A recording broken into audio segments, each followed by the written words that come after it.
النهارده يا جدعان هتكلم عن قصه مصارع متكامل جدا جدا، ومصارع حرفيا قفل اللعبه مش مره واحده لا مرتين. هتكلم يا جدعان عن مصارع اداؤه بيحكي عنه حرفيا، وبروموهاته جامده جدا جدا وبتدخلك في مود العداوه على طول. هتكلم يا جدعان عن مصارع حرفيا عداواته جامده جدا ومن احسن العداوات اللي ممكن تشوفها. مصارع حرفيا يقدر يقنعك باي شخصيه يعملها. مصارع لو بصيت له للوهله الاولى هتحسه عيل هيتيا، لكن هو حرفيا قدر يثبت عكس الكلام ده تماما. اكيد طبعا هتكلم عن قصه سيس رولينز. بس قبل ما ابدا لازم اشكر كل اخواتي وحبايبي على الدعم الجامد جدا ده، والله العظيم انا مش عارف اقول لكم ايه. كل مره يا جدعان بتحرجوني بكلامكم الجامد ده، والله العظيم بشكركم من كل قلبي، شكرا بجد ليكم. وبس يعني من غير كلام كتير يلا بينا على قصه الفيجنري سيس فريكن رولينز.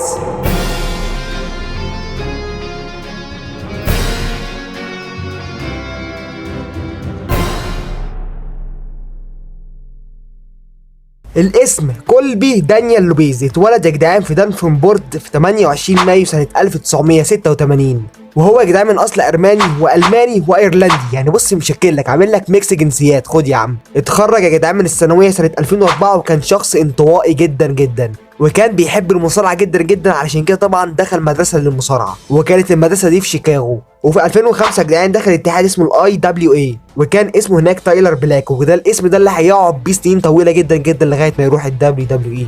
قعد في الاي دبليو اي يا جدعان شويه حلوين لغايه لما راح في 2006 لاتحاد التي ال اي، وقعد هناك شويه وعمل شويه انجازات لغايه لما راح في 2007 لاتحاد البي دبليو جي. ونسيت اقول لك انه من ايام الاي دبليو اي وهو اصلا متعرف على سامي زين وكيفن اوينز من هناك، اللي هو راح التين اي وراح كمان البي دبليو جي وكانوا معاه برضه، يعني حرفيا 10 سنين. المهم يعني في البي دبليو جي يا جدعان اخذ القاب التاج تيم هو ورودريك سترونج، وبعدها فاز باللقب الاف اي بي، وبعدها بقى راح يا جدعان اتحاد الرينج اوف اونر، وهناك كان معلم حرفيا، كان بجد هناك كان جامد جدا، وقعد فتره كبيره هناك عشان في 2010 يا جدعان ياخد بطوله العالم يا جدعان للرينج اوف اونر، وقعد بيها شويه حلوين، لكن في الاخر خسرها يا جدعان عشان يمضي مع البيج بوس الدبليو دبليو اي. وفعلا يا جدعان في 8 اغسطس يمضي يا جدعان سيس رولينز او تايلر بلاك يعني مع الدبليو دبليو اي عشان يروح للاتحاد التطويري الاف سي دبليو. وفي الدبليو دبليو يا جدعان ناسا اسم تايلر بلاك ده اتمسح خلاص، هو بقى اسمه الجديد سيس رولينز. ولعب يا جدعان اول ماتش ليه هناك في الاف سي دبليو طبعا مع كيرتيس اكسل، والماتش ده طبعا خسره، وبعد كده دخل في عداوه مع هونيكو ايام ما كان اسمه هونيكو، وانتهت العداوه دي بفوز سيس رولينز بلقب الاف سي دبليو جاك بريسكو، وبعدها كمان كسب بالقاب الفرق لكن ما طولتش معاه. وبعد كده يا جدعان دخل في العداوه الازليه مع دين امبروز،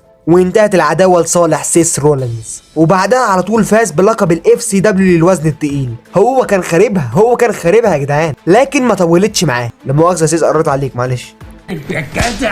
وبعد كده فاز بلقب الان اكس تي، بعد طبعا من الاف سي دبليو اتحول لان اكس تي، وفضل باللقب شويه لغايه لما خسر. وسامحوني لو انا بختصر في الاحداث، لان الحاجات القديمه دي يا جدعان ما كانتش متصوره اساسا، والله العظيم ما كانت متصوره، مش لاقي لها صور ولا فيديوهات، يعني نادرا لما بلاقي حاجه. لكن بقى نيجي للمهم، في 18 نوفمبر 2012 في عرض سرفايفر سيريس دخلوا يا جدعان في ماتش بين سين بانك ورايباك وجون سينا، لكن اتدخلوا يدمروا رايباك علشان سين بانك يعد على سينا ويحتفظ باللقب. وساعتها الفريق كان عنده مبدا وسموا نفسهم يا جدعان الشيلد او الدرع يعني، ولعبوا اول ماتش ليهم يا جدعان في المين روستر في عرض التي ال سي ضد الهيل نو، طبعا كين ودانيال براين وكمان معاهم رايباك، وقدروا ان هم يفوزوا بالماتش ده عادي جدا.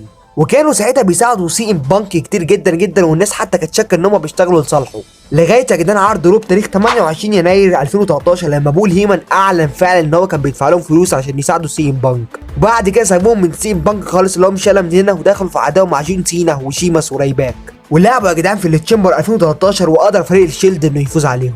لكن استنى، دخلوا في عداوه مع البيك شو وشيماس وراندي اورتون، ولعبوا هما الثلاثه يا جدعان ضدهم في ريسل مانيا 29، وقدروا برضه ان هما يفوزوا. اللي هو بص الشيلد ساعتها كانوا بيدفعوا دفعه بنت لذينه على كل النجوم اللي كانوا موجودين ساعتها. وبعد في ريسل مانيا يا جدعان في عرض رو كانوا هيهجموا على اندرتيكر، لكن دخل الهيل نو كين طبعا ودانيال براين وانقذوه، وده يا جدعان اتسبب في ماتش بين الشيلد والهيل نو والاندرتيكر، لكن برضه الماتش بينتهي بفوز الشيلد. وفي عرض رو يا جدعان بتاريخ 13 مايو خسروا اول خساره ليهم يا جدعان من جون سينا وكين ودانيال براين. لكن استنى بالاستبعاد، الجو منعش وجميل، انا في غايه السعاده. لكن يا جدعان في عرض اكستريم رولز يا جدعان لعب سيس رولانز ورومان رينز ضد الهيل نو كين ودانيال براين على القاب الفرق، وقدروا فعلا ان هم يفوزوا وياخدوا الالقاب. وفي نفس الليله يا جدعان دين امبروز فاز بلقب القاره، كلهم طلعوا من الليله دي معاهم القاب، ونجحوا يا جدعان ان هم يدافعوا عن الالقاب بتاعتهم في عرض باي باك ضد دانيال براين وراندي اورتن. وبعد كده بداوا يشتغلوا لصالح تريبل اتش في فريق السلطه. وفي النص كده يا جدعان لعبوا الماتش ضد جولدست وكودي رودز، علشان طبعا لو كودي رودز وجولدست خسروا يمشوا من الشركه، لكن حصل العكس وفازوا على الشيلد.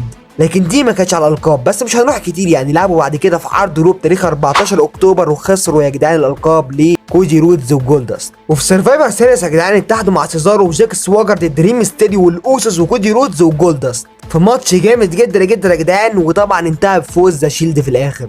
وسيس رولانز بقى ايه دخل الرويال رامبل 2014 وقال لك بقى بص هي الرويال رامبل دي انا هكسبها. لكن يا جدعان رومان رينز كان ليه راي تاني ويوقعه عادي جدا كده. خدت الصدمه بقى.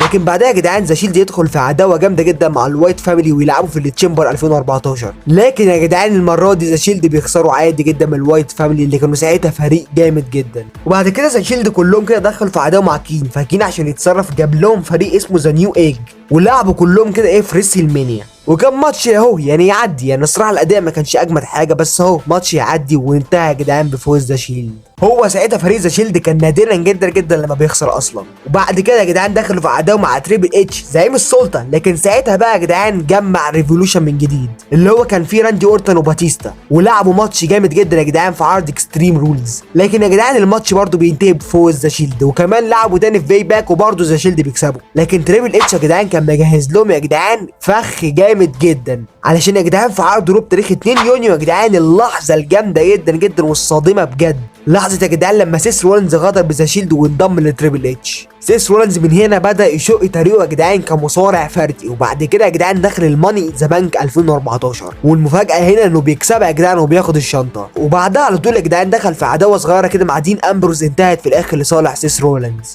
والمفروض يا جدعان انه كان هيلعب مع رومان رينز في نايت اوف تشامبيونز، لكن رومان رينز اتصاب فجاه كده فالماتش اتلغى. لكن بعد كده يا جدعان سيس رولانز برضه يدخل في عداوه مع دين امبروز ويلعبوا في الهيل ان سيل ماتش جامد جدا ينتهي بفوز سيس رولانز، لكن المره دي بتدخل الوايت فاميلي على دين امبروز. وساعتها بقى يا جدعان الغيره بدات تملي قلب راندي اورتن اللي هو حاسس فريق السلطه بيعاملوا حرفيا سيس رولانز اجمد منه بكتير. وبسبب ده يا جدعان في عرض روب تاريخ 3 نوفمبر 2014 طبعا يلعب مع سيس رولانز ماتش جامد، وينتهي الماتش بفوز سيس رولانز على راندي اورتن. ما اعرفش ازاي يعني، بص ما مش داخله دماغي اطلاقا. وبعد الماتش يا جدعان راندي اورتن كان عايز يهجم على فريق السلطه، لكن سيس رولانز عمل معاه السليمه وعمل له واحده ستومب يا جدعان على السلم الحديد جابت اجله، وساعتها اتصاب راندي اورتن وبعد شويه. وبعدها يا جدعان دخل سرفايفر سيريس مع فريق السلطه، وكانوا بيلعبوا يا جدعان ضد فريق جون سينا، وفي الاخر يا جدعان كان هو الوحيد اللي متبقي هو ودولف زيجلر. لكن يا جدعان نشوف الماتش ده يا جدعان دخول ستينج، وهو اللي خلى دولف زيجلر يعد على سيس رولانز ويفوز. وبعد كده فريق السلطه حط سيس رولانز قدام جون سينا في التي ال سي في مباراه ترابيزات، لكن جون سينا عمل معاه السليم وفاز عادي جدا بالماتش. وفي الرويال رامبل 2015 يا جدعان دخل ماتش ثلاثي مع جون سينا وبروك ليزنر على لقب الدبليو دبليو اي للوزن الثقيل،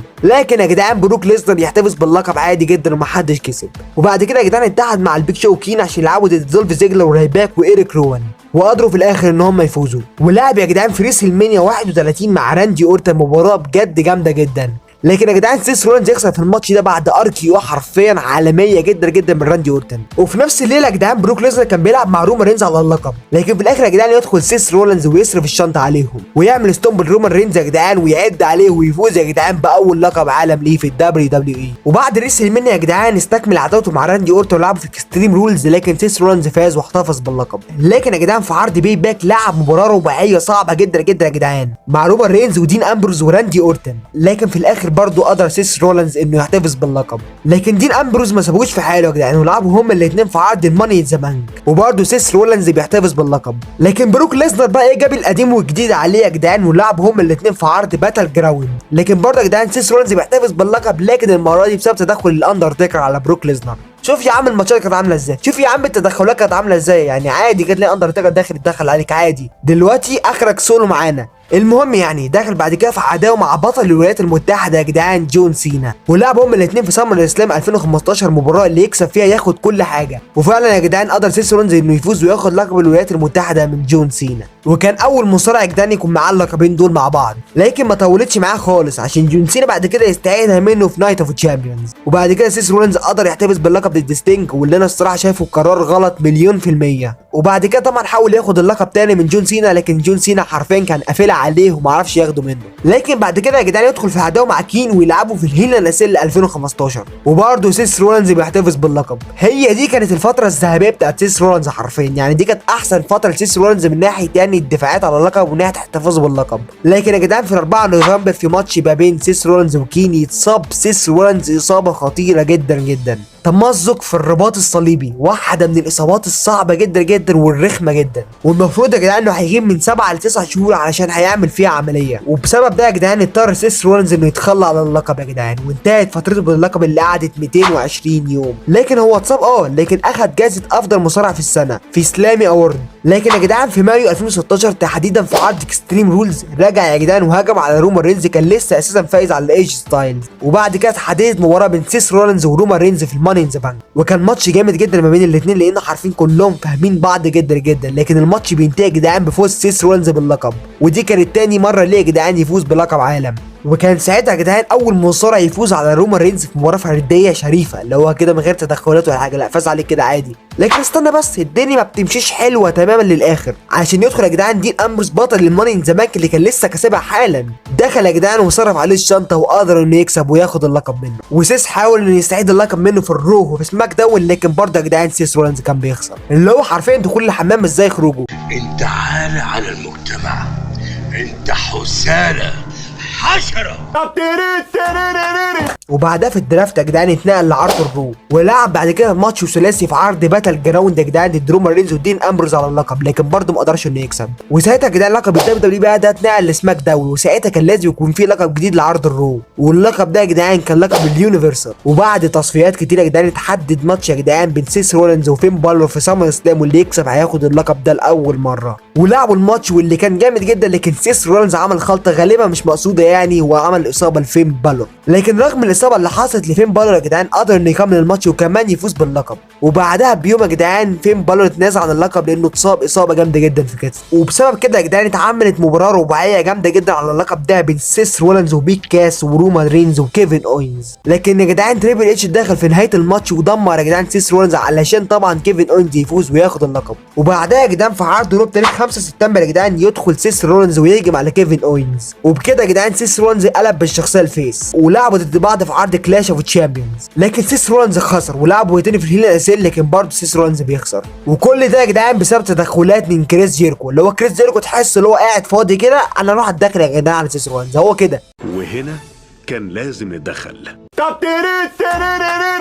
وفي عرض سرفايفر سيريس يا جدعان دخل طبعا في فريق عرض الرو، لكن برضه بيخسروا. وبعدها يا جدعان سيس رولينز كان عايز ياخد حقه بقى من كريس جيركو، علشان كده لعبوا مباراه في عرض روت بلوك وانتهت طبعا بفوز سيس رولينز. وفي 2017 يا جدعان دخل في عداوه مع تريبل اتش. واحد هيجي يقول لي طب ايه علاقه تريبل اتش بالموضوع ده؟ ايه علاقته يعني؟ انت كده مش مركز، عشان قلت لك تريبل اتش دخل عليه وتسبب في خسارته وكيفن اوينز كسب اللقب. ركز بقى، اعمل فيك ايه؟ ولعبوا يا جدعان في ريسل مانيا ماتش جامد جدا الصراحه وانتهى بفوز سيس رولينز. وبعد كده يا جدعان في عرض بي باك لعب ضد سمو جو ماتش جامد جدا الصراحه وانتهى يا جدعان بفوز سيس رولينز، ودي تعتبر كانت اول خساره لسمو جو. وبعد كده يا جدعان دخل ماتش خماسي على فرصه على لقب الدبليو دبليو اي، والماتش ده يا جدعان كان في عرض اكستريم وودز مع سمو جو ورومان رينز وبراي وايت وفين بالور، لكن يا جدعان سمو جو هو اللي كسب في الماتش ده. وفي عرض رو يا جدعان بتاريخ 10 يوليو دخل سيس رولينز وانقذ دين امبروز بعد ما زاميز وكيرتس اكسل هجموا عليه، وبعدها سيس رولينز كان عايز يكسب سكه دين امبروز من تاني، يعني اللي هو بص نرجع صحاب من جديد يا عم. انت ما تعرفنيش غير لما يكون في مصلحه، لما يكون في مصلحه تعرفني. وفي الاول دين امبروز كان رافض، لكن بعد كده يا جدعان اتحدوا فعلا ولعبوا يا جدعان ضد شيماس وسيزارو في سمر سلام على القاب الفرق، وقدروا في الاخر ان هم يفوزوا بيها. وفضلوا على كده شوفوا يا جدعان لغايه عرض رو بتاريخ 9 اكتوبر لما اقنعوا رومان رينز ان هم يرجعوا تاني ذا شيلد ويتحدوا تاني مع بعض. وبعد ما اتحدوا يا جدعان لعبوا ضد برون سترومان وسيزارو وكين وزاميزد وشيماس مباراه 5 ضد 3، لكن رومان رينز يا جدعان ستوب ساعتها بكيرت انجل علشان رومان رينز اتصاب. واحد هيجي يقول لي طب ايه علاقه كيرت انجل بالموضوع؟ هقول لك ما اعرفش بقى، روح كلمهم هم بقى، ما تسالنيش انا، روح اسالهم هم. المهم يا جدعان لعبوا الماتش وقدروا في الاخر ان هم يفوزوا، لكن بعد كده يا جدعان يخسروا الالقاب لشيماس وسيزارو في عرض رو بتاريخ 6 نوفمبر. وتنتهي فترتهم باللقب يا جدعان اللي قعدت 79 يوم. بس في سرفايفر سيريس يا جدعان يلعب فريق ذا شيلد ضد فريق النيو داي، وكان ماتش عالمي بجد، لكن ينتهي الماتش فوز ذا شيلد. بس في ديسمبر يا جدعان دين امبروز جات له اصابه في البايسبس، وساعتها يا جدعان الفريق اتفكك من جديد. بس في 25 ديسمبر يا جدعان في عرض رو فاز سيس رولانز بالقاب الفرق مع مصارع اسمه جيسون جوردن، لكن خسروها على طول في عرض الرويال رامبل، وتنتهي فترتهم بالالقاب اللي قعدت 34 يوم. لكن سيس رولانز برضه حب يشغل دماغه ودخل الرويال رامبل، لكن رومان رينز عمل معاه السليمه ووقعه برضه. خدت الصدمة بقى.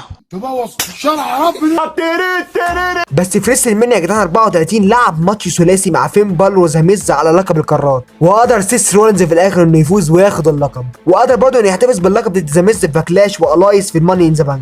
بس خسرها يا جدعان في عرض رول لدولف زيجلر بعد تشتيت من درو ماكنتاير، وانتهت فترته بلقب القارات اللي قعدت 71 يوم. لكن يا جدعان سيس رولانز قدر يستعيد اللقب من دولف زيجلر في سامر سلام بعد ما رجع دين امبروز يا جدعان وساعده، وبعدها في الرو يا جدعان اتحد الفريق من جديد. وسيس رولانز ودين امبروز يا جدعان لعبوا في الهينا الاساسيه اللي ضد دولف زيجلر ودرو ماكنتاير على القاب الفرق، لكن يخسروا عادي جدا. ده عن دمه. وفي سوبر شو داون يا جدعان لعب ذا شيلد ضد درو ماكنتاير وزيجلر وسترومان، وفاز فريق ذا شيلد. هم لما بيبقوا مع بعض يا جدعان ما بيخسروش، بيبقوا جامدين جدا. لكن يا جدعان لعبوا ماتش اعاده في عرض الرو وخسروا. انا اسف، انا مش عارف ليه عيني وحشه عليكم كده، مش عارف. وبعد الماتش على طول دين امبروز سابهم ومشي. لكن في عرض الرو بتاريخ 22 اكتوبر كانت الصدمه لما رومان رينز يا جدعان بطل اليونيفرسال طلع وقال ان هو جاله سرطان الدم وانه هيتخلى عن اللقب. سواء كنت بتحب رومان او بتكرهه، اللحظه دي حرفيا كانت مؤثره جدا جدا. حتى الجمهور اللي كان مش بيطيق رومان رينز اصلا تعاطف معاه في اللحظه دي. وشفنا يا جدعان حضن جامد جدا من ذا شيلد في الاخر، بجد كان جامد جدا، وسيس رولانز كان بيعيط بجد. بس في نفس الليله يا جدعان الفجره، بص الفجره، سيس رولانز ودين امبروز يلعبوا ضد دولف زيجلر ودرو ماكنتاير على الالقاب، ويقدروا فعلا ان هم يفوزوا عليهم وياخدوا الالقاب. لكن ما طولتش معاهم يا جدعان عشان بعد كده انقلبوا على بعض. بعد كده يا جدعان يلعبوا هما الاثنين في عرض التي ال سي على اللقب القارات اللي كان مع سيس رولانز. ها ركز معايا، ها ركز. وبعد ماتش جامد جدا ما بين الاثنين يا جدعان دين امبروز قدر انه يفوز وياخد اللقب، وتنتهي فتره سيس رولانز برقم القارات اللي قعدت 119 يوم. وسيس رولانز حاول يستعيدها منه لكن برضه كان بيفشل، لغايه لما لعبوا ماتش ثلاثي مع بوبي لاشلي. لكن بوبي لاشلي هو اللي اخد اللقب، لا هو بص، لا انت ولا هو، اللقب ده بتاعي يا باشا يلزمني. لكن سيس رولانز يا جدعان ما سكتش على الكلام ده ودخل الرويال رامبل 2019، وفعلا يا جدعان سيس رولانز قدر انه يفوز بالرامبل 2019. وبعدها على طول يا جدعان في عرض رو طلع سيس رولانز وتحدى بروك ليزنر بطل يونيفرسال في ريسل مانيا 35. وخلال الطريق لريسل مانيا يا جدعان اتحد ذا شيلد من تاني، هي ناقصة شغلات يا ولاد. ولعبوا يا جدعان ضد درو ماكنتاير وبوبي لاشلي وبرون سترومان في فاست لين، وقدر الشيلد في الاخر ان هم يفوزوا.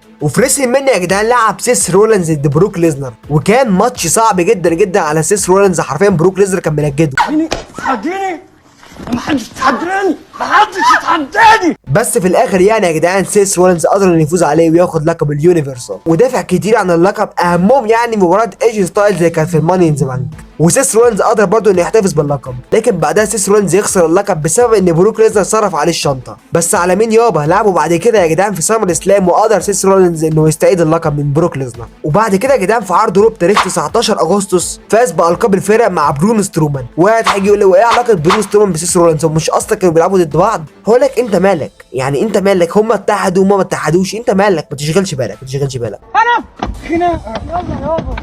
وبعد كده يا جدعان في عرض كلاش اوف تشامبيونز خسروا الالقاب لدولف زيجلر وروبرت رود، وبعدها سيس رولانز دخل في عداوه مع زافين، ولعبوا هما الاثنين في عرض الهيل ناسيل. وكان الصراحه ماتش تعبان جدا الصراحه من حيث الاضواء، اللي هو اصلا محدش كان شايف حاجه، بس اصلا يعني الماتش باظ عشان بعد كده لعبوا ماتش في كراون جول ما بينهم هما الاثنين، وكان ماتش حلو، وقدر زافين في الاخر ان هو يفوز وياخد اللقب، وينهي فتره سيس رولانز باللقب اللي قعدت 80 يوم. وبعدها برضه يا جدعان دخل في السرفايفر سيريس في فريق عرض رو، لكن برضه بيخسر. تحس اللي هو اصلا وشه وحش على الفريق، يعني كل سنه بيخش يلعب في الفريق بيخسر. خلاص عاد خلاص.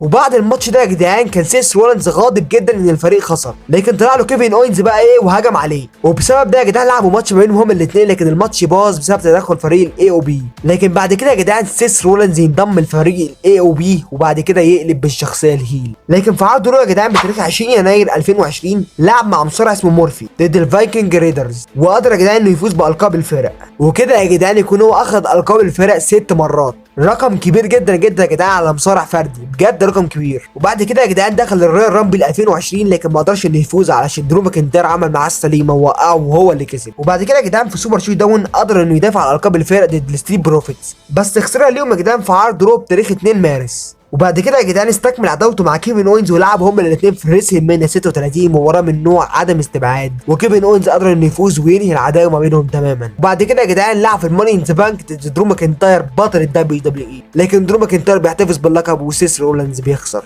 لكن بعدها في عرض رو يا جدعان يهجم سيس رولانز على ريم ستيريو ويعمل له اصابه في عينه، وبعدها بشويه رجع ريم ستيريو وتحدى سيس رولانز في مباراه عيون.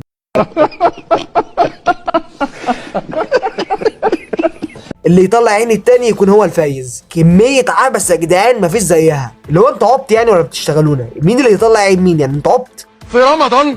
المهم يعني يا جدعان ان هم لعبوا فعلا المباراة في عرض اكستريم رولز، وقدر يعني سيس رولانز ان ايه يعني انه يطلع عين ري ميستيريو. ده بجد جدا يا جدعان، ايه ده؟ دي حقيقية قوي. ايه الواقعية دي يا جدعان؟ ايه الواقعية دي؟ انا رمضان جانا يا عم. وبعد كده يا جدعان لعب ضد الواطية دومينيك ميستيريو في سمر سلام، واكيد طبعا سيس رولانز فاز يعني بدون نقاش. وبعدها سيس رولانز يا جدعان اتنقل في الدرافت العرض سماك داون، وبعد كده يا جدعان دخل في فريق سماك داون في سرفايفر سيريس لكن برضه بيخسر. لا بص بقى انت كده لعيب فيك بقى، معلش يعني انت كنت في عرض رو بتخسر وفي سماك داون بتخسر، لا كده لعيب فيك بامانه. كانك مش مظبوط ياض. المهم يعني يا جدعان دخل الرويال رامبل 2021 لكن برضه بيخسر، وبعدها يا جدعان اتحول للشخصيه الجديده اللي هو عليها دلوقتي، بس ساعتها كان هيل. بعد كده يا جدعان لعب ضد ناكامورا في عرض فاست لين وفاز عليه، وفي ريسل مانيا يا جدعان لعب ضد سيزارو لكن سيزارو فاز على سيس رولانز عادي جدا. لكن سيس رولانز اخد حقه لما لعب ضده في الهيل ناسيل، بس لعبوا تاني يا جدعان في سماك داون بتاريخ 9 يوليو علشان اللي يكسب منهم يروح الماني ان ذا بانك، وقدر سيس رولانز انه يفوز يا جدعان، وراح فعلا الماني ان ذا بانك، لكن اللي كسب في الماني ان ذا بانك كان بيج اي. وفي نفس العرض اتدخل في ماتش رومان رينز وايدج، دخل طبعا ودمر ايدج وده كان سبب خساره ايدج في الماتش ده. وطبعا دخل في عداوه مع ايدج ولعبوا يا جدعان في سمر سلام ماتش جامد جدا انتهى بفوز ايدج. لكن يا جدعان لعبوا ماتش اعاده في سماك داون بتاريخ 10 سبتمبر ويفوز يا جدعان سيس رولانز. وبعد كده يا جدعان اتنقل لعرض الرو وفضل عليه لغايه وقتنا هذا. وبعد كده يا جدعان سيس رولانز لعب مع ايدج ماتش من نوع هيل ناسيل في عرض كراون جول، ولعبوا الماتش يا جدعان وفاز ايدج ونهى العداوه دي تماما. لكن في سرفايفر سيريس يا جدعان يدخل فريق عرض الروح، واخيرا يا جدعان كسب. اخيرا يا جدعان ده انا فرحان لك من قلبي والله. زغرته يا اخوان، يا حتى زغرتي والنبي يا نسوان. الله الله الله الله، ايوه زغرته زغرت يا عم سامحوني والله وعملوها الرجاله. وبعدها يا جدعان في عرض رو بتاريخ 25 اكتوبر لعب ماتش رباعي مع فين بالور وكيفن اونز وري ميستيريو، وهو اللي كسب في الماتش ده وبقى المنافس الاول على لقب الدبليو دبليو اي اللي كان ساعتها مع بيج اي. بس تحس ان كل المصارعين كانوا باصين له في الفرصه دي علشان يا جدعان الماتش وسع مننا قوي الصراحه. ولعبوا يا جدعان في عرض الدي 1 لكن يا جدعان الماتش ينتهي بفوز بروك ليزنر اللي اتدخل كده عادي في الماتش ولعب عادي جدا ما فيهاش مشاكل. وبعدها في 2022 لعب في الرويال رامبل ضد رومان رينز، وكان اول مصارع يا جدعان يفوز على رومان رينز لكن يا جدعان طبعا بالدي كيو. ودخل بعد كده يا جدعان للتشامبر لكن بروك ليزنر عمل معاهم السليمه كلهم. ولعب في ريسل مانيا الماتش اللي اصلا ما كانش يعرف مين خصمه، وطلع في الاخر كودي رودز، وطبعا كودي رودز لعب معاه وفاز عليه زي ما احنا عارفين. ولعبوا تاني في ريسل مانيا باكلاش وبرضه كودي رودز فاز عليه. لكن يا جدعان لعبوا ماتش تالت عالمي الصراحه في الهينا ناسيلي لما كان كودي رودز مصاب ساعتها، والماتش كان جامد جدا وبرضه انتهى بفوز كودي رودز. والماتش ده يا جدعان دي في ميلتزر اداله 5 نجوم، يعني دي ما بتحصلش اساسا، يعني افرحوا بجد يعني. وبعد كده يا جدعان دخل الماني ان ذا بانك لكن ما كسبهاش عشان اوستن سيري هو اللي كسبها. وبعد كده يا جدعان دخل في عداوه مع ريدل كانت حلوه نوعا ما الصراحه، وكان المفروض يلعبوا في سمر سلام لكن ريدل اتصاب. ولعبوا يا جدعان في كلاش اوف ذا كاسل وفاز سيس رولانز في الماتش ده، لكن يلعبوا ماتش اعاده يا جدعان في اكستريم رولز وريدل هو اللي يفوز. وفي عرض رو يا جدعان بتاريخ 10 اكتوبر سيس رولانز لعب ضد بوبي لاشلي بطل الولايات المتحده وفاز عليه واخد لقب الولايات، وده بسبب ان بروك ليزنر دخل ودمر بوبي لاشلي ساعتها. وساعتها يا جدعان بقى جراند سلام مرتين، يعني بص حاجه للتاريخ. واللي مش عارف معنى كلمه جراند سلام دي يعني انك تفوز بكل القاب الشركه، هو بقى فاز بيها مرتين. وفي عرض رو يا جدعان بتاريخ 7 نوفمبر كان بيلعب ضد بوبي لاشلي على لقب الولايات، لكن يا جدعان دخل سيري وصرف الشنطه عليه لكن برضه سيس رولانز احتفظ باللقب. ومن ساعتها يا جدعان وسيس رولانز قلب بالشخصيه الفيس وخسر اللقب بعد كده في مباراه ثلاثيه في سرفايفر سيريس لاوستن سيري كان الثالث فيها كان بوبي لاشلي، وانتهت فترته باللقب اللي قعدت 47 يوم.